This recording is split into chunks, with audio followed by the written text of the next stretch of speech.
সবাইকে CSS part 2 তে স্বাগতম জানাচ্ছি।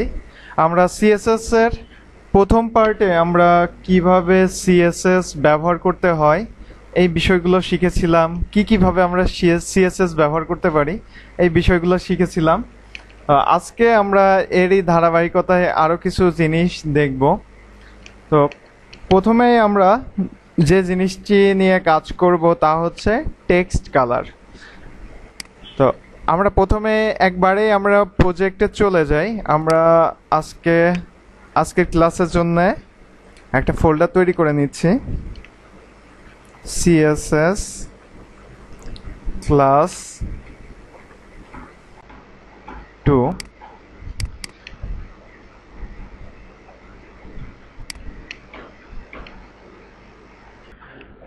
গতদিন আমরা বিভিন্ন ধরনের সিলেক্টর সম্পর্কে আমরা জেনেছিলাম, অর্থাৎ tag selector, class selector, ID selector, এই বিষয়গুলো সম্পর্কে আমরা জেনেছিলাম এবং আমরা এই সিলেক্টরগুলো কিভাবে ব্যবহার করতে হয় এইগুলো দিয়ে আমরা কিছু প্রজেক্ট করেছিলাম।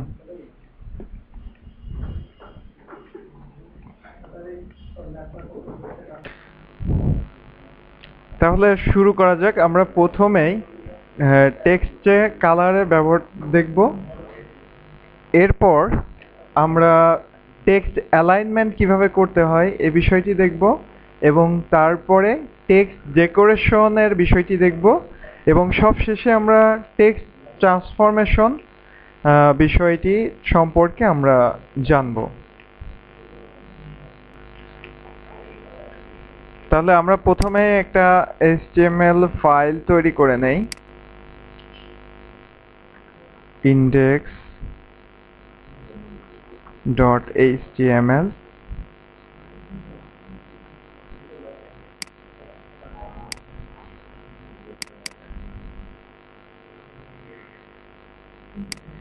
আমরা নোটপ্যাড প্লাস প্লাস দিয়ে ফাইলটিকে ওপেন করতেছি।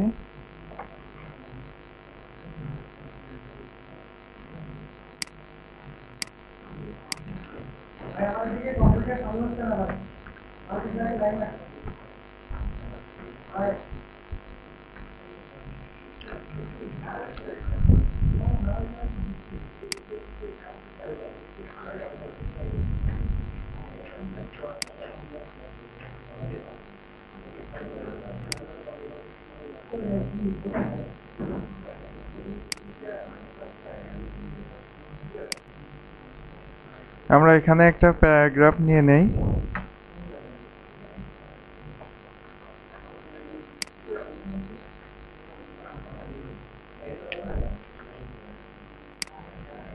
এবং আমরা প্যারাগ্রাফের একটা হেডিং নিয়ে নেই।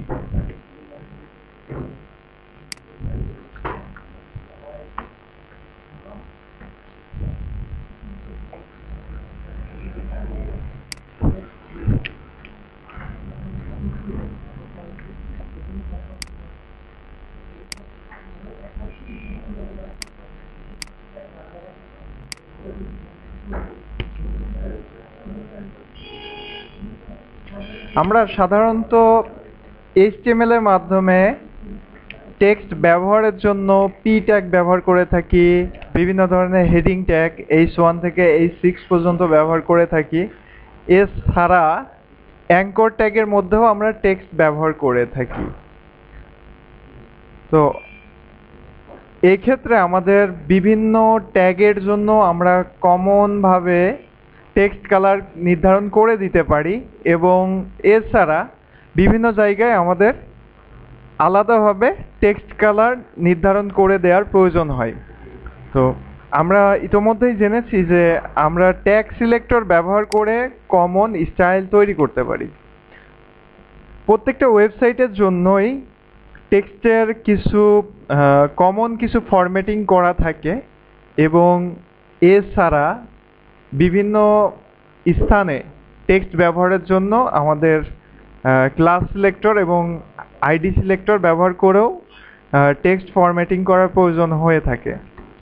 তা আমরা প্রথমেই একটা একটা সাইটের জন্য কিছু কমন স্টাইল নির্ধারণ করে দিব এবং পরবর্তীতে আমরা বিভিন্ন স্থানে কিভাবে আমরা ক্লাস এবং আইডি ব্যবহার করে টেক্সটের কালারগুলো পরিবর্তন করে ব্যবহার করতে পারি, এই বিষয়গুলো আমরা দেখব। তো আমরা গতদিন আমরা কাজ করেছিলাম ইনলাইন স্টাইল শিটের মাধ্যমে। আজকেও আমরা প্রথমে ইনলাইন স্টাইল শিটের মাধ্যমে স্টাইলগুলো যুক্ত করব এবং এরপরে আমরা কিভাবে এক্সটার্নাল স্টাইল শিট ব্যবহার করতে হয় সে বিষয়টি দেখব।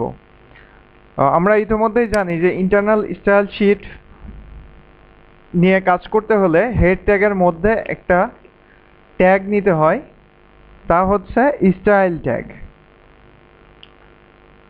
STY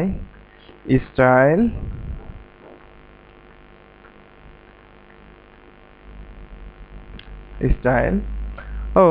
প্রথমেই যে কোনো ওয়েবসাইটে আমরা যদি যাই এবং সেখানে যদি সোর্স কোড দেখি, তো সেক্ষেত্রে কিছু বেসিক কিছু সেটিংস থাকে। সেটিংস বলতে এখানে আমরা বলতেছি যে ওই সাইটে কমন যে ট্যাগগুলো ব্যবহৃত হয়, অর্থাৎ H1 এর জন্য কত ফন্ট সাইজ হবে, H2 এর জন্য কত ফন্ট সাইজ হবে, H3 এর জন্য কত ফন্ট সাইজ হবে এবং সেগুলোর জন্য কালার কেমন হবে, এই বিষয়গুলো প্রথমেই নির্ধারণ করে দেয়া থাকে।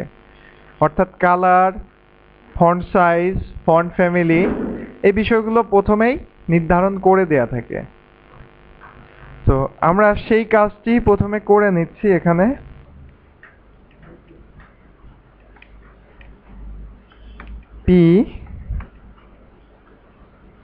H1,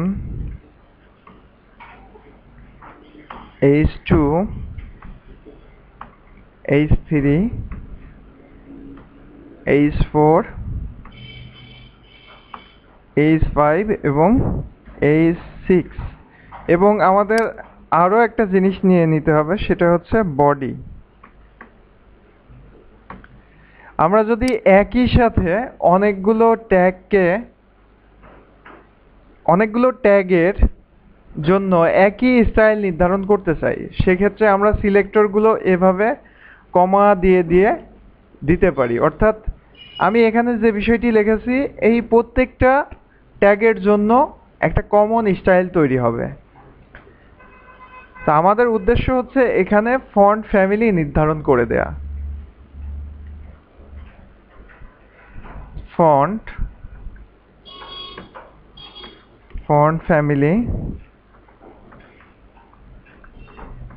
ফ্যামিলি হবে এরিয়াল।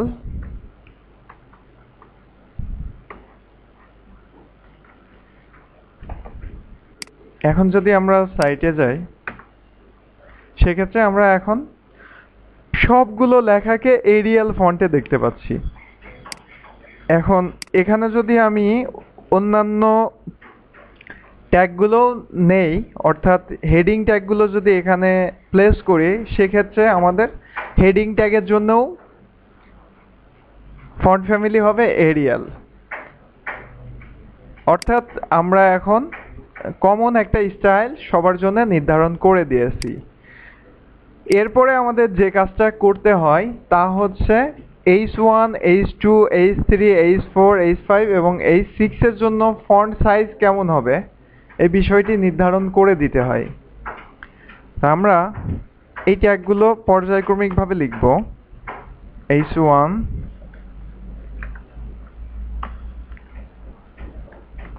এখানে কিন্তু আমরা কমা দিয়ে লিখতে পারবো না, কারণ হচ্ছে আমাদের প্রত্যেকটা হেডিং ট্যাগের জন্য আমাদের ফন্ট সাইজ আলাদা হবে, এই জন্য আমাদেরকে আলাদা আলাদা করে লিখতে হবে।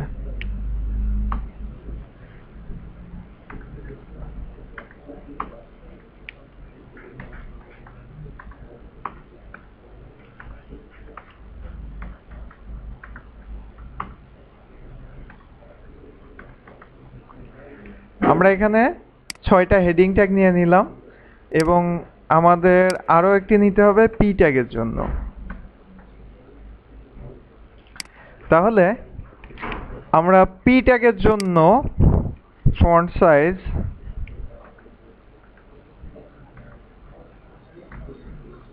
ফন্ট সাইজ নির্ধারণ করলাম 14 পিক্সেল। এখন যদি আমরা দেখি সেক্ষেত্রে আমরা 14 পিক্সেলে দেখতে পাচ্ছি লেখাটি। আমরা আরেকটু বড় করে দিতে পারি, অর্থাৎ 15 পিক্সেল।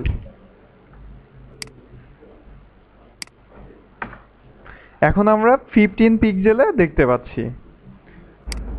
একইভাবে আমাদের হেডিং ট্যাগগুলোর জন্য ফন্ট সাইজ নির্ধারণ করে দিতে হবে।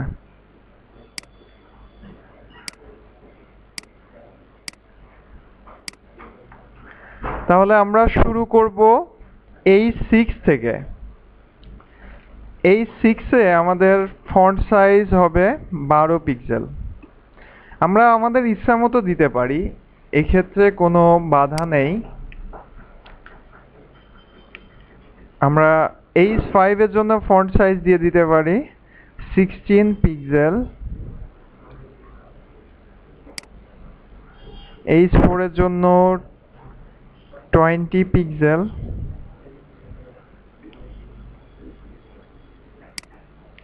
H3-এর জন্য 24 পিক্সেল।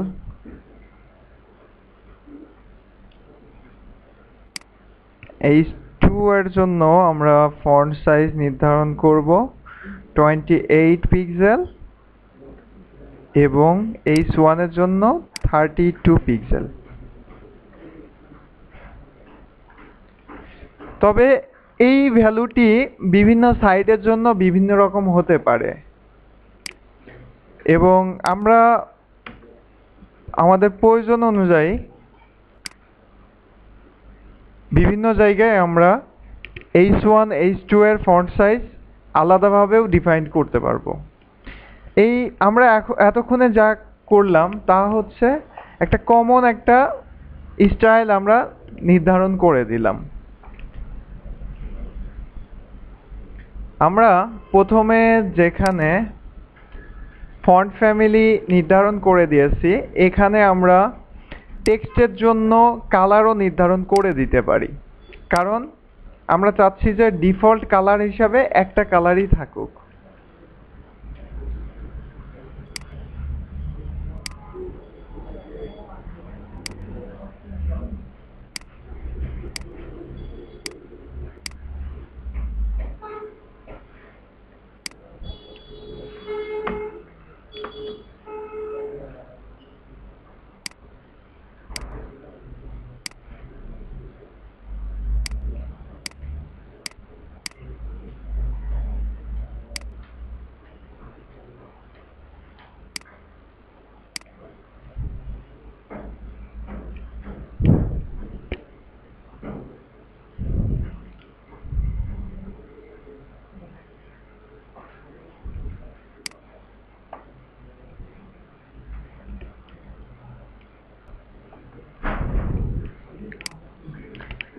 এক্ষেত্রে আমরা এখানে কালার নির্ধারণ করে দিতে পারি COLOR কালার।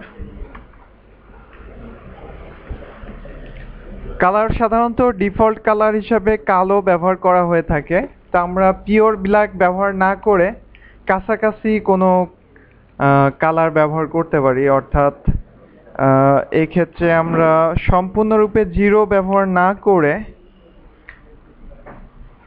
আমরা 111 ব্যবহার করতে পারি। সেক্ষেত্রে আমাদের টেক্সটগুলো দেখতে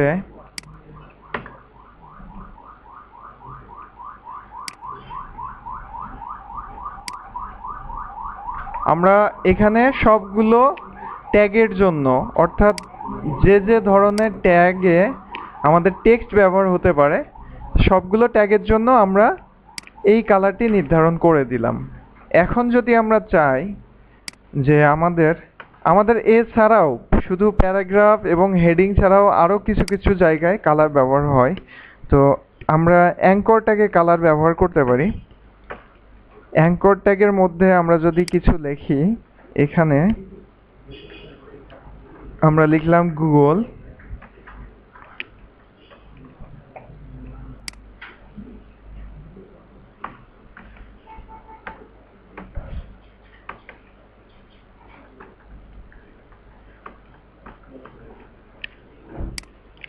এবং অ্যাঙ্কর ট্যাগের জন্য আমরা কালার নির্ধারণ করে দিতে পারি। এখানে আমরা অ্যাঙ্কর ট্যাগের জন্য কালার নির্ধারণ করে দিলাম। সাপোজ আমরা চাচ্ছি যে অ্যাঙ্কর ট্যাগের ডিফল্ট কালার হবে এইটা, তো এক্ষেত্রে আমরা পিক্সি দিয়েও নিতে পারি কালার।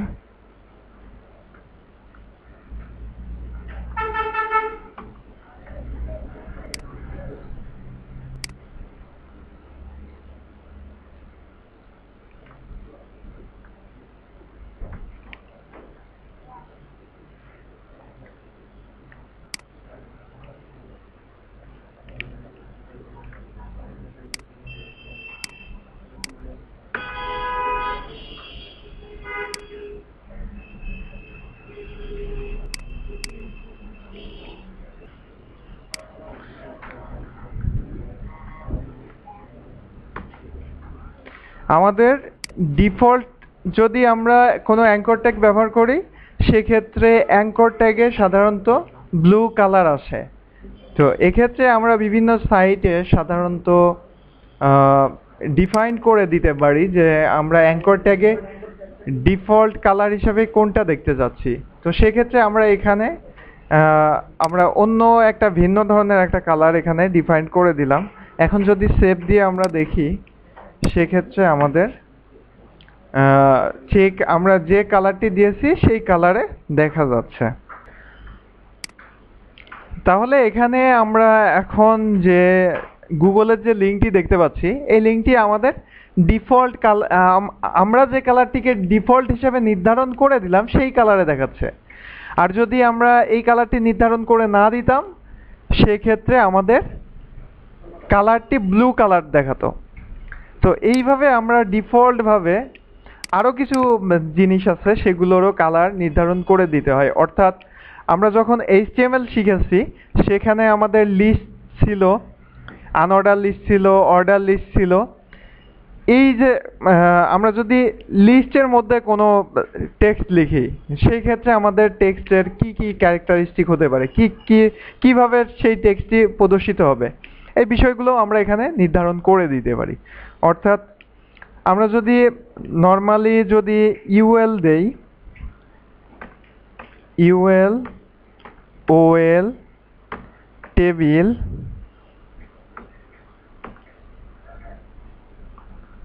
এখানে টেবিলের ক্ষেত্রে আমরা যেটা ব্যবহার করে থাকি টিডি।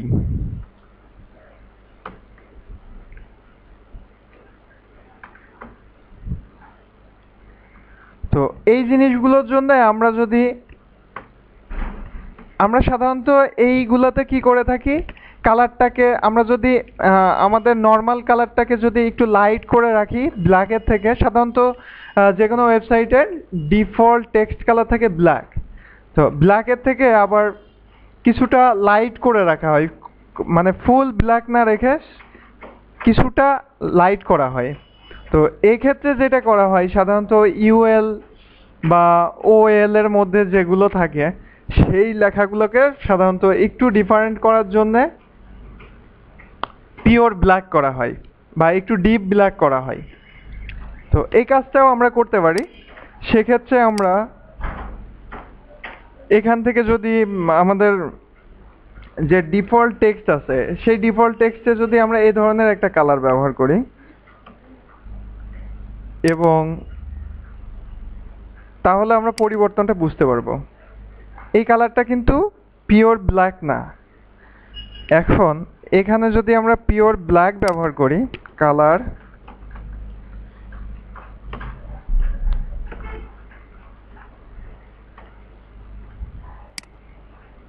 এখন আমাদেরকে একটা আনঅর্ডার লিস্ট তৈরি করতে হবে।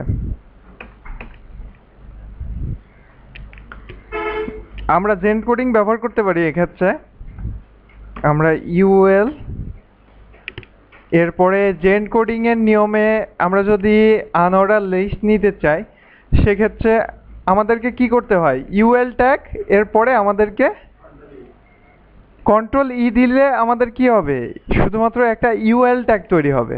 আর আমাদের আনঅর্ডার লিস্টের মধ্যে ইউএল ট্যাগের সাথে এলআই ট্যাগ ব্যবহৃত হয়। তা আমরা চাচ্ছি যে ইউএল ট্যাগের মধ্যে আমাদের মোট 4টা এলআই ট্যাগ তৈরি করতে হবে। তো এই ক্ষেত্রে আমরা যেটা করব, আমরা এখানে অ্যাঙ্গেল ব্র্যাকেট দিয়ে নেব।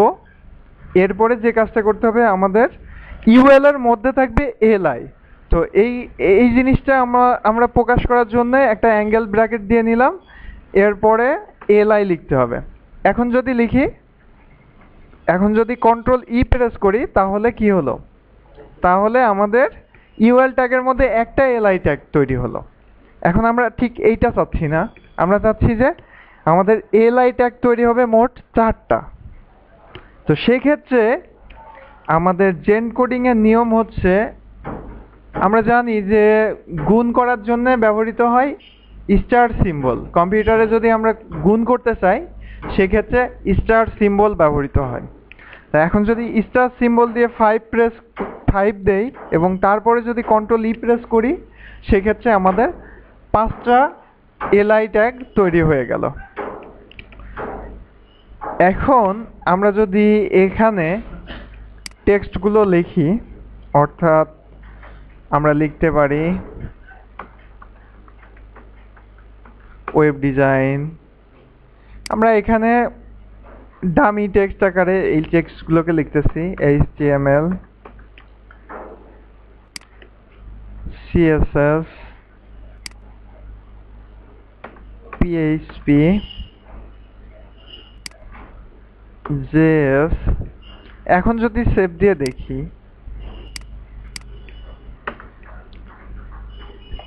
সেক্ষেত্রে আমাদের যে টেক্সটের ডিফল্ট যে কালার আছে তার থেকে কিন্তু একটু ভিন্নভাবে দেখাচ্ছে, এবং এভাবেই কিন্তু করা হয়ে থাকে যে আমরা যাতে বুঝতে পারি যে এই লেখাগুলো আমাদের ইউএল ট্যাগের মধ্যে আছে, একটা লিস্ট আকারে আছে।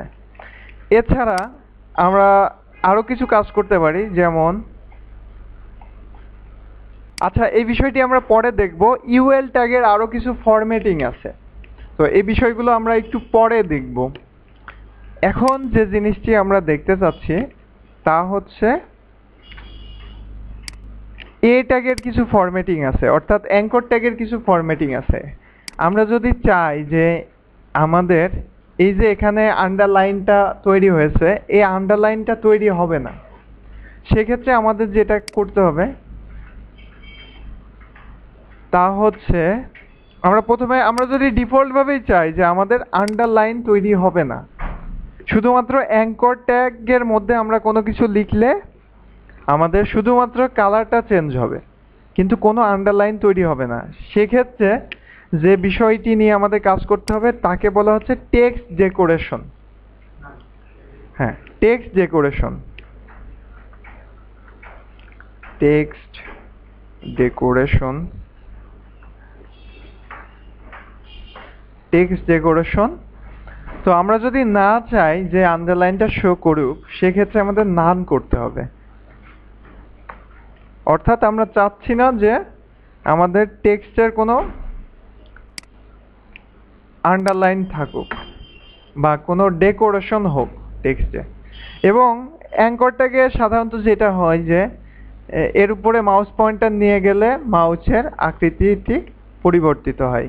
তো মাউসের আকৃতি এখানে আমরা দেখতে পাচ্ছি যে একটা হ্যান্ড শেপের মতো দেখাচ্ছে, এই শেপটাও আমরা ইচ্ছা করলে পরিবর্তন করতে পারি। তো এই বিষয়টি আমরা পরবর্তীতে কোনো একদিন দেখব। আমরা একটু ভিন্ন জিনিস দেখি। এখন আমরা চাচ্ছি যে আমাদের এই যে অ্যাঙ্কর ট্যাগটি আছে এর উপরে আমরা মাউস পয়েন্টার নিয়ে গেলে এর কালারটা পরিবর্তন হবে। তো এক্ষেত্রে যে বিষয়টি কাজ করে তা হচ্ছে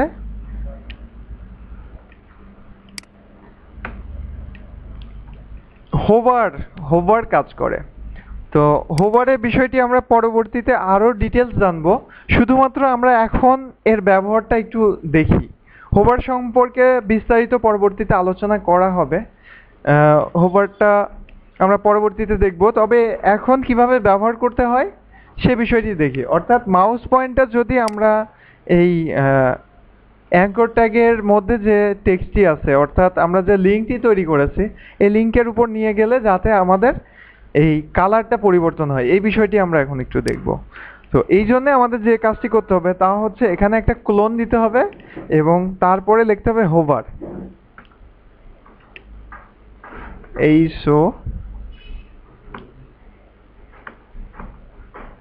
হোভার। এখন যদি সেভ দেই, আচ্ছা আমাদের এই ক্ষেত্রে আমাদের যেটা করতে হবে কালারটাকে চেঞ্জ করে দিতে হবে। আমরা অন্য আরেকটা কালার নিয়ে আসি। তো আমরা তখন এই কালারটি নিয়েছিলাম, আমরা এখন পাশের কালারটি নিয়ে নিই। এই কালারটি যদি আমরা এখানে দিয়ে দেই,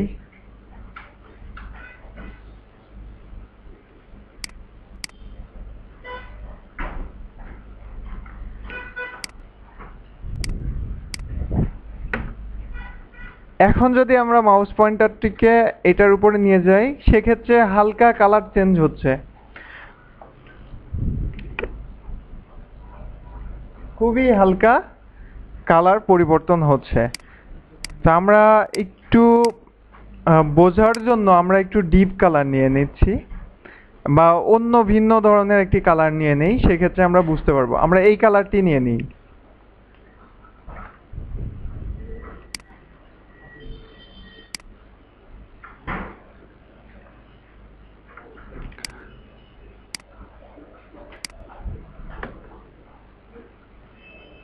এখন কিন্তু আমরা পরিবর্তনটা খুব ভালোভাবে বুঝতে পারতেছি যে আমাদের অ্যাঙ্কর ট্যাগের কালারটি খুব ভালোভাবেই পরিবর্তন হচ্ছে। এবং আমরা চাইলে এখানে এই লেখাটিকে আরেকটু মোটা করে দিতে পারি, অর্থাৎ মাউস পয়েন্টার নিয়ে গেলে অ্যাঙ্কর ট্যাগের মধ্যে যে টেক্সটটি থাকবে সেই টেক্সটটি তুলনামূলক একটু মোটা দেখাবে। সেক্ষেত্রে আমাদের যেটা করতে হবে ফন্ট উইথ ব্যবহার করতে হবে। ফন্ট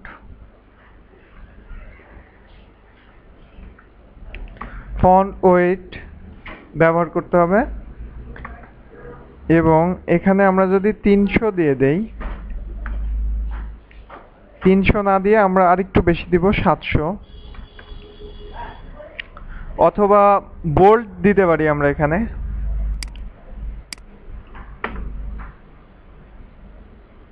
আমরা দেখতে পাচ্ছি যে আমরা মাউস পয়েন্টার নিয়ে যাওয়ার পরে আমাদের লিঙ্কটি তুলনামূলক বোল্ড হচ্ছে এবং কালারটাও পরিবর্তন হচ্ছে।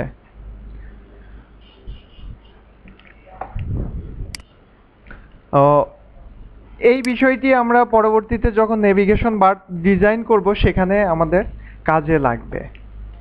তো এতক্ষণ যা আলোচনা করা হলো এই বিষয়টি হচ্ছে কোনো একটা ওয়েবসাইট যখন আমরা শুরু করব তখন এই কোডগুলো আমাদেরকে প্রথমেই নির্ধারণ করে দিতে হবে, অর্থাৎ একটা সাইটের টেক্সটের কালার কেমন হবে, ফন্ট সাইজ কেমন হবে, প্রত্যেকটা হেডিং এলিমেন্টের জন্য কালার কেমন হবে, আমাদের কোনো লিস্ট থাকলে লিস্টের ক্ষেত্রে স্টাইলটা কেমন হবে, এই বিষয়গুলো প্রথমেই নির্ধারণ করে দেওয়া হয়। তা আমরা যেহেতু এখন শুধুমাত্র টেক্সট নিয়ে কাজ করতেছি যার কারণে কোনো বিষয় খুব গভীরে আমরা যাচ্ছি না, কারণ এখানে আমরা অ্যাঙ্কর ট্যাগের হোভার ইফেক্ট দেখলাম। তো এই বিষয়টি পরে আমরা আলোচনা করব। টেক্সট ডেকোরেশন এখানে দেখলাম, টেক্সট ডেকোরেশন সম্পর্কে পরবর্তীতে আরও কিছু আলোচনা হতে পারে। তো এখন আমরা আরেকটু দেখি টেক্সটের আর কি কি স্টাইল হতে পারে। এখন আমরা দেখব টেক্সট অ্যালাইনমেন্ট দেখব, অর্থাৎ আমাদের যে টেক্সট সমূহ থাকবে এই টেক্সটগুলো কি সেন্টার অ্যালাইন হবে নাকি লেফট সাইডে অ্যালাইন হবে নাকি রাইট সাইডে অ্যালাইন হবে, এই বিষয়গুলো আমরা কিভাবে করতে পারি সে বিষয়টা আমরা এখন দেখব। তো এই বিষয়টি দেখার আগে আমাদেরকে একটু ওয়াইড এবং হাইট নিয়ে একটু কাজ করতে হবে। অর্থাৎ আমরা ইচ্ছা করলে আমাদের যে প্যারাগ্রাফটি লিখেছি এই প্যারাগ্রাফটির জন্য আমরা ওয়াইড এবং হাইট নির্ধারণ করে দিতে পারি এবং এর ব্যাকগ্রাউন্ড দিয়ে দিতে পারি। তো অ্যালাইনমেন্ট সম্পর্কে জানার আগে আমরা এই বিষয়টা নিয়ে একটু কাজ করব। তো আমাদের আমরা যখন এইচটিএমএল শিখেছিলাম তখন একটা ট্যাগ আমরা বাদ দিয়ে গিয়েছি এবং সিএসএস যখন সিএসএস ব্যবহার করে আমরা কোনো কাজ করব তখন যে ট্যাগটি আমাদের সবথেকে বেশি ব্যবহৃত হবে তা হচ্ছে ডিপ ট্যাগ। এই ডিপ ট্যাগের ব্যাপারটি কিন্তু আমরা এইচটিএমএল যখন শিখেছি তখন সেইভাবে আমাদের কাজে লাগেনি, কিন্তু সিএসএস দিয়ে আমরা যেহেতু এখন কাজ করতেছি এখন আমাদের এই বিষয়টি নিয়ে কাজ করতে হবে। তো প্রথমেই আমরা একটা ডিপ ট্যাগ নিয়ে নিচ্ছি, div, এবং আমরা ডিপ ট্যাগটি শেষ করতেছি আমাদের প্যারাগ্রাফের শেষে div। এখন ডিপ ট্যাগের জন্য আমরা একটা ক্লাস নির্ধারণ করতে পারি। ক্লাস ইকুয়াল, আমরা গত পর্বে দেখেছি কিভাবে ক্লাস সিলেক্টর যুক্ত করতে হয় ডিভের মধ্যে বা অন্যান্য ট্যাগে কিভাবে ক্লাস সিলেক্টর যুক্ত করতে হয় এই বিষয়টি আমরা গত পর্বে দেখেছিলাম। তো আজকে আমরা এখানে ডিপ ট্যাগের জন্য একটা ক্লাস সিলেক্টর যুক্ত করব। তো এখানে আমরা দিয়ে দিচ্ছি যে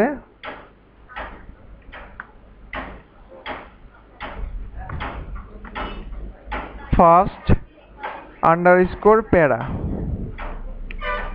ফার্স্ট প্যারা নামে আমরা একটা ক্লাস নির্ধারণ করলাম।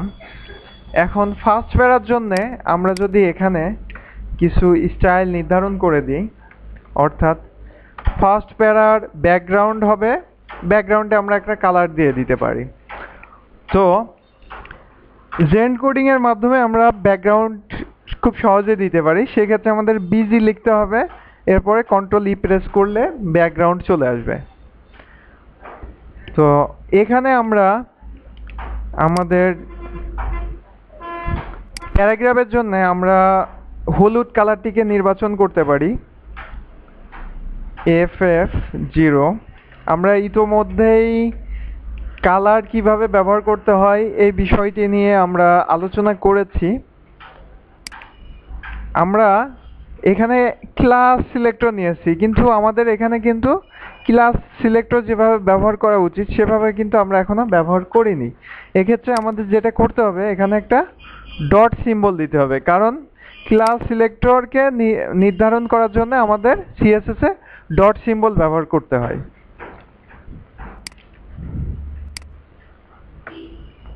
তো আমরা দেখতে পাচ্ছি যে আমাদের প্যারাগ্রাফটির ব্যাকগ্রাউন্ডে একটা ইয়েলো কালারের একটা ব্যাকগ্রাউন্ড তৈরি হয়েছে।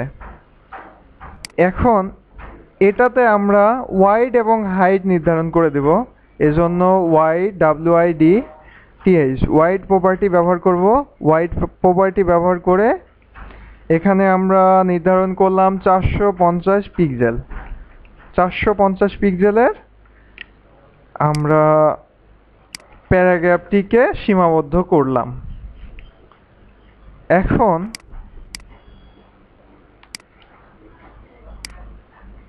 এখন আমরা চাচ্ছি যে আমাদের লেখাটি একেবারে কর্নার থেকে আসছে ব্যাকগ্রাউন্ডের, তো একটু ভিতর থেকে যদি আসতে হয় সেক্ষেত্রে আমরা প্যাডিং নির্ধারণ করতে পারি।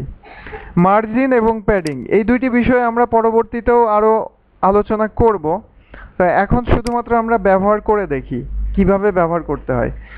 তো আমরা যদি এখানে মার্জিন ব্যবহার করি, মার্জিন ব্যবহার করে আমরা এই যে প্যারাগ্রাফটি আমরা নিয়েছি বা আমরা যে ডিভ এলিমেন্টটি নিয়েছি, এই ডিভ এলিমেন্টের মধ্যে যা কিছু আছে সম্পূর্ণ বিষয়টিকে আমরা সরিয়ে নিয়ে আসতে পারি, অর্থাৎ লেফট সাইড থেকে সরিয়ে আনতে পারি অথবা টপ থেকে সরিয়ে আনতে পারি।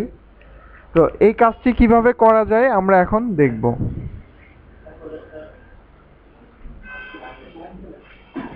তাহলে আমরা এখন এখানে মার্জিন ব্যবহার করব। আমরা মার্জিন লেফট ব্যবহার করি এবং পরবর্তীতে যখন মার্জিন সম্পর্কে আমরা বিস্তারিত আলোচনা করব তখন মার্জিনের অন্যান্য ব্যবহারগুলো দেখব। মার্জিন লেফট, মার্জিন লেফট আমরা এখানে 300 পিক্সেল দিয়ে দেই, 300 পিক্সেল। এখন যদি সেভ করে দেখি সেক্ষেত্রে আমাদের লেখাটা আমাদের লেফট থেকে 300 পিক্সেল সরে এসেছে, অর্থাৎ আমাদের যে ডিপটা নিয়েছি সেই ডিপটা 300 পিক্সেল সরে এসেছে। এখন আমরা প্যাডিং এর ব্যবহারটা একটু দেখব। প্যাডিং আমরা দিয়ে দিলাম 20 পিক্সেল। সেক্ষেত্রে আমাদের যেটা হবে, আমাদের এই লেখাগুলো কর্নার থেকে সরে আসবে। আমরা এখন দেখতেছি যে আমাদের লেখাগুলো কর্নার থেকে সরে এসেছে। তো এখন আমরা যে কাজটা করতে চাচ্ছি সেটা হচ্ছে যে আমাদের যে এখানে প্যারাগ্রাফটা আছে, এই প্যারাগ্রাফটার আমরা বিভিন্ন অ্যালাইনমেন্ট করব। তো অ্যালাইনমেন্টটা কিভাবে করা যায় এই বিষয়টি আমরা এখন দেখব। তো আমরা এখন চাচ্ছি যে আমাদের এই প্যারাগ্রাফটি অ্যালাইন হবে, অর্থাৎ এখন যেটা ডিফল্ট ভাবে আছে এইটা আছে হচ্ছে লেফট অ্যালাইনে আছে। এখন যদি আমরা রাইট অ্যালাইন করি সেক্ষেত্রে আমাদের রাইট সাইডে এই যে এখানে প্রত্যেকটা লাইন কিন্তু সমানভাবে শেষ হয়নি, সেক্ষেত্রে আমাদের রাইট সাইডে সমানভাবে শেষ হবে কিন্তু লেফট সাইড সমানভাবে শেষ হবে না। তো আমরা ব্যাপারটা একটু দেখি। তো আমরা এই প্যারাগ্রাফটির জন্য আমরা একটা ক্লাস নিয়ে নিই। ক্লাস ইকুয়াল ডাবল কোটেশন এর মধ্যে আমাদের ক্লাসটা দিয়ে দিতে হবে। প্যারা 1 দিলাম। এখন যদি এখানে ডট প্যারা 1 এর মধ্যে যদি টেক্সট অ্যালাইন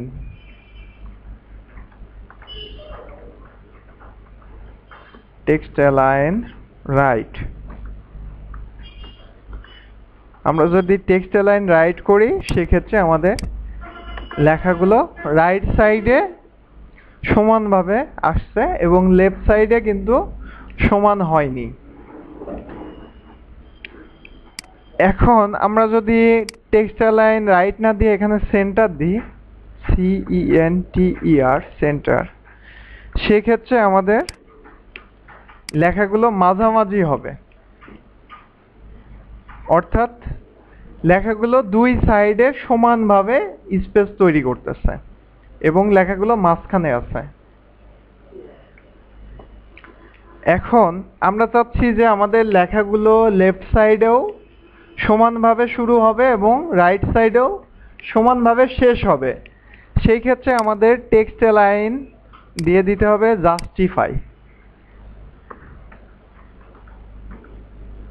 জাস্টিফাই।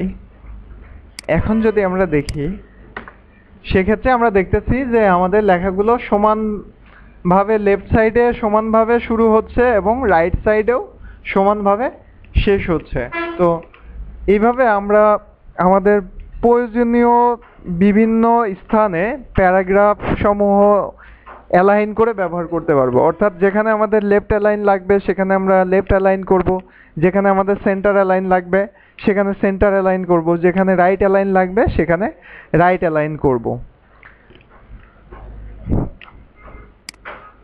সাধারণত যেটা করা হয় যে আমরা সাপোজ একটা পেজ তৈরি করলাম এখানে, তো এখানে আমাদের অনেক কন্টেন্ট থাকলো, মেইন যে কন্টেন্ট তার পাশে আমরা কি করলাম, অনেক সময় ডেট আমরা প্রদর্শন করি বা এইখানে যদি কোনো একটা আর্টিকেল লেখা হয় সেই আর্টিকেলের কোনো মানে রাইটারের নাম যদি আমরা প্রদর্শন করতে চাই সেটা আমরা প্রদর্শন করতে পারি, ডেট প্রদর্শন করতে পারি, বা এই লেখাটা যদি কোনো ক্যাটাগরি ওয়াইজ হয়ে থাকে তাহলে ক্যাটাগরির নাম প্রদর্শন করতে পারি।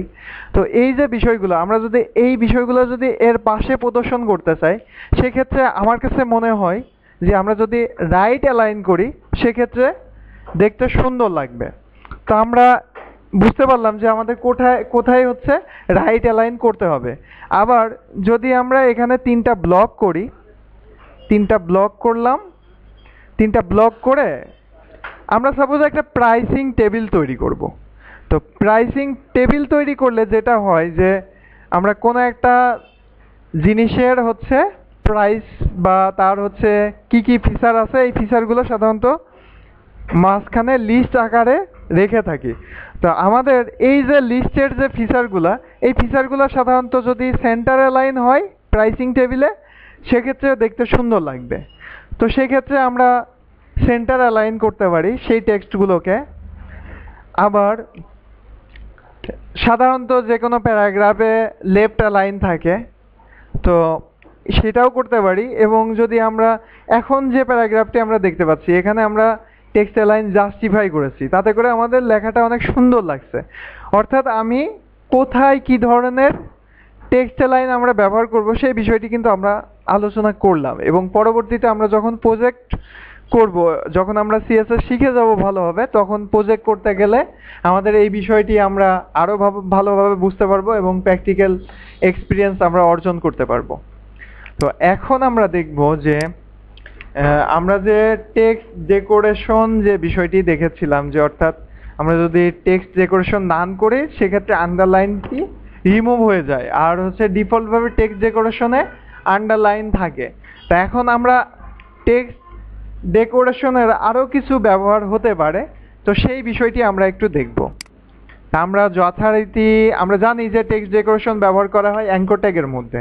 তো অ্যাঙ্কর ট্যাগের জন্য আমরা এখন টেক্সট ডেকোরেশন নান আছে, এখানে নানের ভ্যালুটা পরিবর্তন করে অন্য যে ভ্যালুগুলো ব্যবহার করা যায় সেই ভ্যালুগুলো আমরা ব্যবহার করে দেখব যে কিভাবে কাজ করে। তা আমরা ডিফল্টভাবে জানি যে আন্ডারলাইন থাকে, তো এক্ষেত্রে আমরা যদি চাই ওভারলাইন হবে, সেক্ষেত্রে আমরা ওভারলাইনও করতে পারি। তো এখানে আমাদের ভ্যালুটা পরিবর্তন করে দিতে হবে, অর্থাৎ টেক্সট ডেকোরেশন প্রপার্টির ভ্যালুটা পরিবর্তন করে দিতে হবে overline, OVER, over LINE, overline. তো এক্ষেত্রে আমরা যদি সেভ দিয়ে দেখি সেক্ষেত্রে কি হবে, আমরা দেখতে পাচ্ছি যে গুগল যে লেখাটা আছে, গুগল লেখাটার উপরে একটা আন্ডারলাইন আসছে। আন্ডারলাইন না, আসলে এটাকে ওভারলাইন আসছে বা একটা লাইন আসছে। তো গুগলের উপরে আমরা দেখতেছি যে একটা ওভারলাইন তৈরি হয়েছে। তো আমরা যদি চাই যে আমাদের আন্ডারলাইন না হয়ে ওভারলাইন হবে, সেটাও আমরা করতে পারি এভাবে। এখন আরও একটি টেক্সট ডেকোরেশন আছে, সেটা হচ্ছে লাইন থ্রো। তো লাইন থ্রো দিয়ে আমরা দেখি কিভাবে হয়। LINE, line, THROUGH,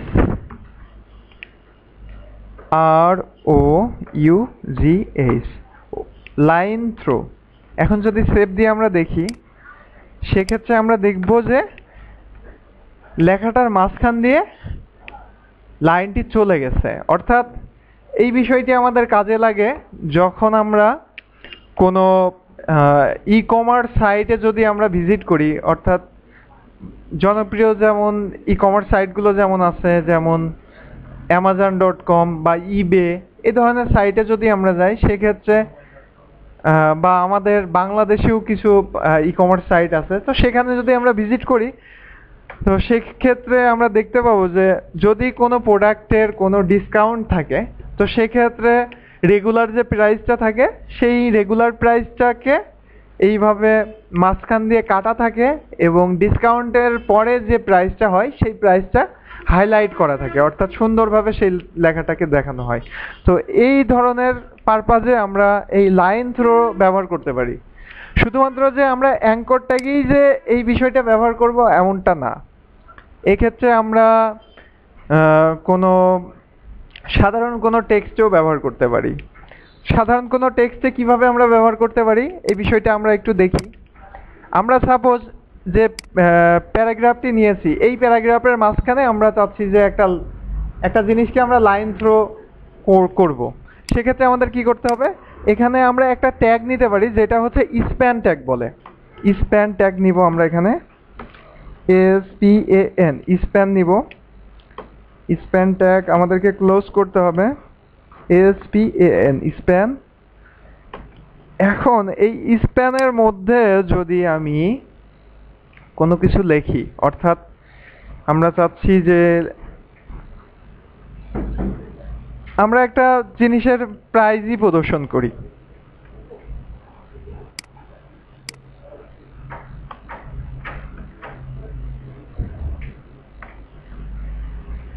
price. তো প্রাইসটা আমাদের এখানে হবে হচ্ছে সাপোজ $300। এখন যদি আমি স্প্যান ট্যাগের জন্য একটা স্টাইল এখানে দিয়ে দিই যে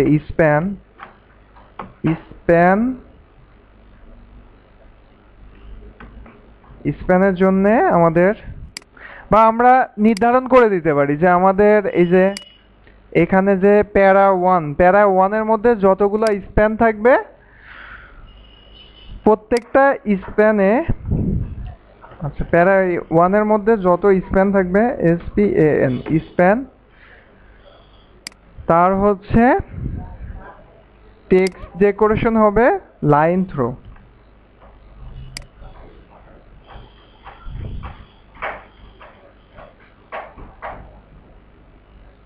টেক্সট ডেকোরেশন হবে লাইন থ্রো।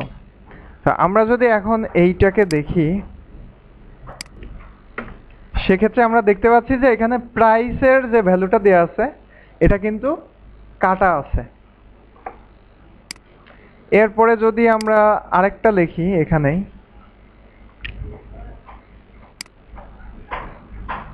এখানে যদি লিখি প্রেজেন্ট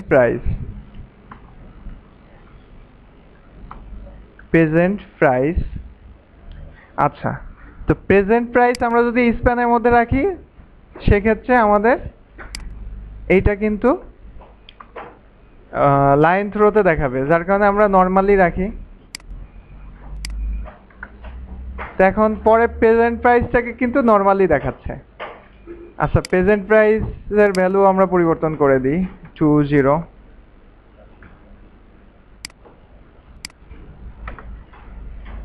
আচ্ছা এখন এই জিনিসটাকে আরো একটু সুন্দর করা যেতে পারে। কিভাবে সুন্দর করা যেতে পারে? আমরা এখানে স্প্যান ট্যাগেরও কিন্তু আমরা আইডি ক্লাস ব্যবহার করতে পারি। তো এক্ষেত্রে আমরা একটা ক্লাস ব্যবহার করি,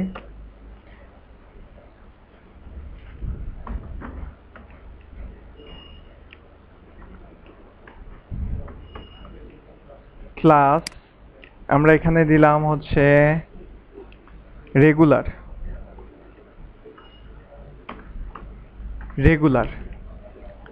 আর হচ্ছে এখানেও আমরা আর একটা স্প্যান নিই,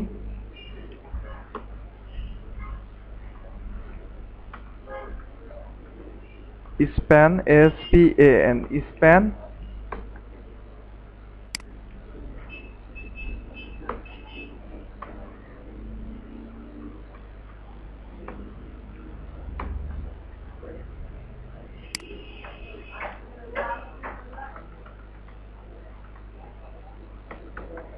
এর মধ্যে আমরা দিতে পারি প্রেজেন্ট। তাহলে দুইটাতেই কিন্তু আমরা স্প্যান ব্যবহার করলাম, কিন্তু দুইটার আমরা স্টাইল কিন্তু চেঞ্জ করে দিতে পারবো। এখন যদি এখানে রেগুলার দেই, ডট রেগুলার এবং ডট প্রেজেন্ট,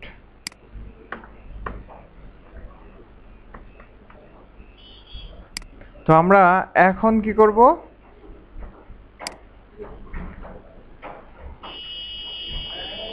আমরা রেগুলারে আমরা টেক্সট ডেকোরেশন করব লাইন থ্রো, আর এবং এটার কালার একটা নির্ধারণ করে দিতে পারি।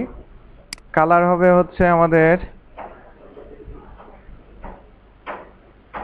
রেগুলারে আমরা কালার দিয়ে দিলাম, এই কালারটা দিয়ে দিই, এইটা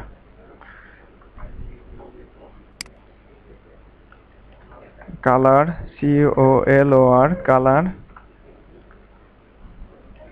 এবং আমাদের এখানে এটাতে হবে টেক্সট ডেকোরেশন নান হবে এবং কালার হবে, কালার আমরা রেড দিতে পারি, অর্থাৎ এই কালারটা।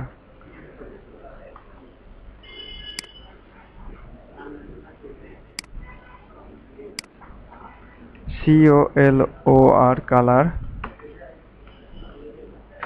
এখানে আমরা আরো কি ব্যবহার করতে পারি, ফন্ট উইডথ ব্যবহার করতে পারি। ফন্ট ফন্ট ওয়েট আমরা দিলাম 700। ফন্ট ওয়েট আমরা দুইটাতেই সেম দেই, সেক্ষেত্রে ভালো দেখাবে। তো এখন যদি আমরা সেভ দিয়ে দেখি তাহলে কি পরিবর্তন হয় আমরা দেখতে পাবো। আচ্ছা, কালারটাতে মনে হয় কোনো সমস্যা হয়েছে। হ্যাঁ, হ্যাশ সিম্বল আমরা দেই নাই, কালারে হ্যাশ সিম্বল দিতে হবে। তাহলে আমরা দেখতে পাচ্ছি যে আমাদের একটি লেখা মাঝখান থেকে কাটা আছে এবং অপরটি লেখা সুন্দরভাবে দেখাচ্ছে। তো এইভাবে যদি আমাদের কখনো কোনো লেখা মাঝখান দিয়ে কেটে দিতে হয়, সেক্ষেত্রে আমরা লাইন থ্রো ব্যবহার করতে পারবো।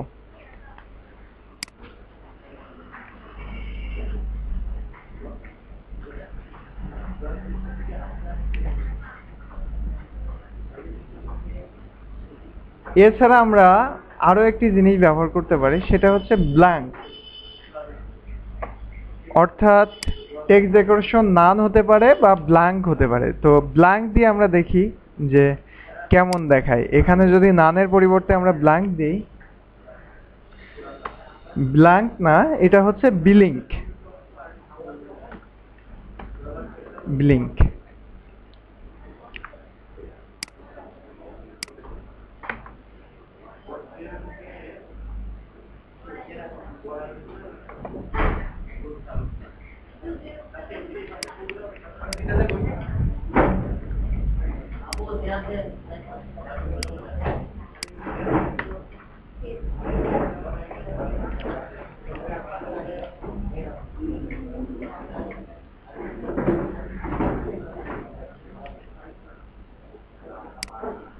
তাহলে আমরা মোটামুটি আজকে টেক্সট ডেকোরেশন শিখলাম এবং টেক্সট অ্যালাইন শিখলাম এবং টেক্সটে কালারের ব্যবহার, এবং এছাড়া আমরা কিছু কিছু জিনিস আমরা আজকে দেখেছি যদিও, এবং পরবর্তীতে বিষয়গুলো আরো বিস্তারিত আমরা জানতে পারবো। অর্থাৎ মার্জিন, প্যাডিং, এই বিষয়গুলো সম্পর্কে পরবর্তীতে আমরা আরো আলোচনা করব। তো আজকে এ পর্যন্তই শেষ করছি। সবাইকে ধন্যবাদ। সবাই ভালো থাকবেন।